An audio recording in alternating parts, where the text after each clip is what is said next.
Okay, let's just dive right into this. Welcome to today's Explainer, where we're going to unpack a truly fascinating and honestly kind of terrifying journey. We're looking at the core message from Jim Paul and Brendan Moynihan's book, What I Learned Losing $1 Million. Now, usually when we talk about the markets, we're all desperately searching for that one secret formula for making money, right? But the brilliant premise of this material, it flips that entirely on its head. Successful market participation actually isn't about knowing how to make money. It's about the psychological discipline of learning how not to lose. And this quote right here just brilliantly captures the paradox we're dealing with. In the book's foreword, Jack Schwager points out that trading is, literally, perhaps the only profession in the world where a complete rank amateur has a 50-50 chance of being right just by guessing, buy or sell. That's it. But this weird quirk of the market creates a massive illusion. It fools people into mistaking pure, dumb luck for actual repeatable skill. I mean, think about it. You'd never try brain surgery after reading one book over the weekend, but people do exactly that with their life savings on a Monday morning.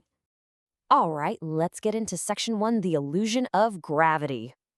I want you to picture something for a second. Imagine a massive, heavy mahogany desk just levitating in the middle of a pristine white room. It looks powerful, right? But it's also incredibly precarious. That hovering desk is the perfect metaphor for Jim Paul's early success. He actually believed he was defying gravity, that he was simply smarter than the market, completely exempt from the rules that govern everyone else.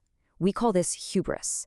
When people experience that initial lucky success, they internalize it, they personalize the win.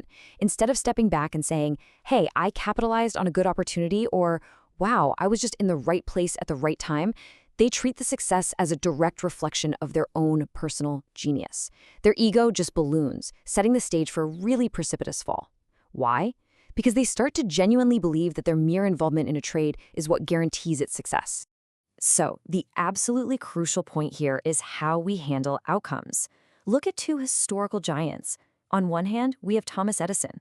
The guy failed roughly 10,000 times before inventing the light bulb, but he viewed those failures completely objectively. To him, it was just research. When his lab burned down, he didn't take it personally. He literally just started rebuilding. But on the other hand, we have Henry Ford. Ford had this massive, highly personalized success early on, but because he internalized that success as his own infallible genius, he became totally uncompromising. He refused to adapt his opinions, and it cost his company dearly for 2 decades. The takeaway? Success, when you personalize it, is basically setting you up for failure. Which brings us to section 2, money over method. Imagine just a single, pristine nickel resting against a stark white wall. It represents this deep childhood conditioning that sets so many people up for absolute disaster. When Jim Paul was just a 9-year-old caddy at a local country club in Kentucky, he realized something. He noticed that the guys with all the nice things weren't defined by their jobs, they were defined by the size of their paychecks. This one single belief sparked an intense, lifelong drive to acquire wealth. But, and this is a big but, as the source material points out, it also completely blinded him to the necessity of having a structured methodology to actually protect that wealth once he got his hands on it. Now, Jim Paul's sheer obsession with making money, it actually worked for a while. It propelled him to the absolute pinnacle of success. He earned over $1 million, grabbed a seat on the executive committee at the Chicago Mercantile Exchange, the whole shebang. But without a method for risk control, without a solid plan for how not to lose, a total collapse wasn't just a possibility, it was mathematically guaranteed. So, what exactly happens in your brain when that collapse actually begins? Let's explore section 3, the 5 stages of loss. Picture a slowly swinging pendulum. Just staring at it is kind of hypnotic, right? That mesmerizing swing represents the psychological contagion of a market that's rapidly turning against you. It is so severe that the authors draw a direct, mind-blowing parallel between facing a terminal illness, referencing Elizabeth Kubler-Ross's famous work, and facing severe financial ruin in the markets. Remember that hubris we talked about? When a market position is deeply personalized, a financial loss isn't just a drop in your bank account balance. It is violently processed by your brain as a direct, mortal attack on your own self-worth and identity. And because the loss feels like a personal attack, the trader's mind just freezes up. It paralyzes them by dragging them through these exact 5 stages of internal loss: denial, anger, bargaining, depression, and acceptance. This is the precise psychological trap that keeps a trader stuck in a continuous losing position, making them completely incapable of just cutting their losses and walking away. Let's break down exactly what this ego rationalization looks like in real time. First, you get denial. Oh, this isn't a loss. The market is just testing me. Then comes anger, lashing out at the broker, or worse, bringing all that stress home to a spouse. Third is bargaining, literally pleading with the universe. Look, just let me get back to break even and I swear I'll sell. Fourth is depression, as the financial ruin becomes impossible to ignore. And finally, acceptance, where the ego is entirely stripped away. This internal sequence traps the person in a solitary mania, all while their money is just drained to zero. Okay, so how do we cure this mania? Let's look at Section 4, speculating versus gambling. This is an absolutely critical distinction if you want to survive. On one side, you have the gambler. A gambler creates risk primarily to seek entertainment, to feel that excitement, and to validate their ego by trying to be right. On the flip side, we have the speculator. A professional speculator doesn't care at all about excitement, and they definitely don't care about being right. They assume and manage existing risk purely through intellectual examination. Their sole objective, making money.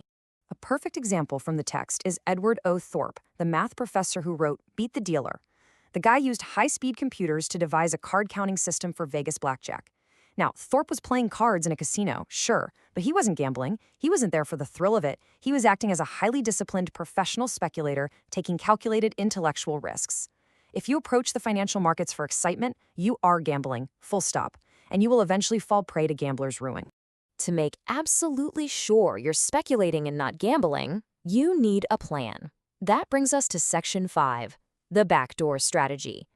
I want you to picture a really clean, minimalist corridor. At the very end of it is a single, unadorned exit door. That door is your predetermined escape plan, and it's the only valid recipe outlined in our source material. Step 1 is the stop, your predetermined exit criteria. Step 2 is the entry. Step 3 is the price objective. Notice what comes first. You absolutely must explicitly determine exactly where you're going to take a loss and exit the market before you ever decide to enter it. No exceptions. To really drive this home, the authors cite management guru Peter Drucker. Drucker said that controls must precede strategy. In trading, your exit criteria, those are your controls. You have to pick the loss side first. Why? Because the very second you enter the market, your ego takes the wheel. Your brain will start skewing every single piece of information you see to favor the position you just took. If you don't have that back door mapped out before you walk in, your ego will lock you inside the burning building. Let's move to our final section and see how this all culminates. Section 6, stripping away the ego. Imagine a man looking into a mirror, adjusting his tie. But in the reflection, he only sees the empty room behind him. That total, profound absence of ego is exactly what reaching the final stage of acceptance requires. You have to realize that success obsoletes the behavior that achieved it. Actually, think about it like this. Just because you broke the rules and won in the past doesn't mean you're a genius. It just means you got lucky.